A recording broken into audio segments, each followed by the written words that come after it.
Hello बच्चों, let's read the question and question says that what type of ecological pyramid would be obtained with the following data। है ना। तो यहाँ पर जो क्वेश्चन दिया गया है, एक डाटा दिया गया है, एक सेकेंडरी कंज्यूमर 120 ग्राम बायोमास है इसका, प्राइमरी कंज्यूमर में 60 ग्राम का बायोमास है, प्राइमरी प्रोड्यूसर का 10 ग्राम बायोमास है।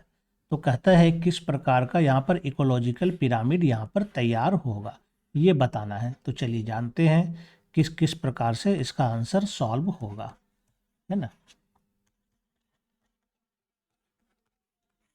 यहाँ पर जो हमारे पास डाटा दिया गया है, प्राइमरी प्रोड्यूसर 10, प्राइमरी कंज्यूमर 60 और 120 ग्राम सेकेंडरी कंज्यूमर। इसको हम ग्राफिकल रिप्रेजेंट करते हैं, क्योंकि हम जानते हैं सबसे नीचे प्रोड्यूसर होता है, तो प्रोड्यूसर का 10 ग्राम है, ये है 10 ग्राम, और ये क्या है, प्रोड्यूसर है। प्रोड्यूसर को कंज्यूम करने वाला यहाँ प्राइमरी कंज्यूमर है जो कि 60 ग्राम यानी कि इससे ज़्यादा है, तो निश्चित रूप से इसका बेस क्या होगा, ज़्यादा होगा। ये प्राइमरी कंज्यूमर हो गया, और ये कितना है, 60 ग्राम है। और सेकेंडरी कंज्यूमर तो इससे भी ज़्यादा है ना, और इसका बायोमास 120 ग्राम है। यानी ये बायोमास के आधार पर ये तैयार हो रहा है। तो यहाँ पर अगर हम देखें, जो पिरामिड हमारा तैयार हो रहा है, ये पिरामिड कैसा तैयार हो रहा है, एक तरह से ये इन्वर्टेड पिरामिड यहाँ पर हमारा तैयार हो रहा है।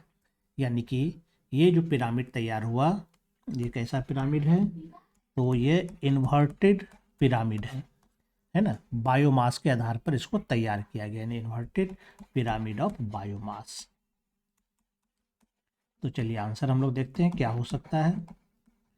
हमारे पास ऑप्शन में इन्वर्टेड पिरामिड ऑफ बायोमास, ये तो है ही दिया हुआ, ये हमारा आंसर हो जाएगा। दूसरा कहता है अपराइट पिरामिड ऑफ बायोमास, ये अपराइट नहीं है, गलत है। तीसरा में अपराइट पिरामिड ऑफ नंबर्स, तो ये अपराइट तो है ही नहीं, और ना ही नंबर के आधार पर नहीं है, क्योंकि यहाँ पर पहले से वेट दिया गया है। और उसके बाद पिरामिड ऑफ एनर्जी, तो ये एनर्जी का कोई यूनिट नहीं है, इसलिए पिरामिड नहीं है। और पिरामिड ऑफ एनर्जी हमेशा अपराइट होता है, इन्वर्टेड नहीं होता, यानी ये गलत है। तो सही आंसर जो हमारा निकल के आ रहा है वो ए नंबर आ रहा है, inverted pyramid of numbers. I hope you understand it well and best of luck. Thank you.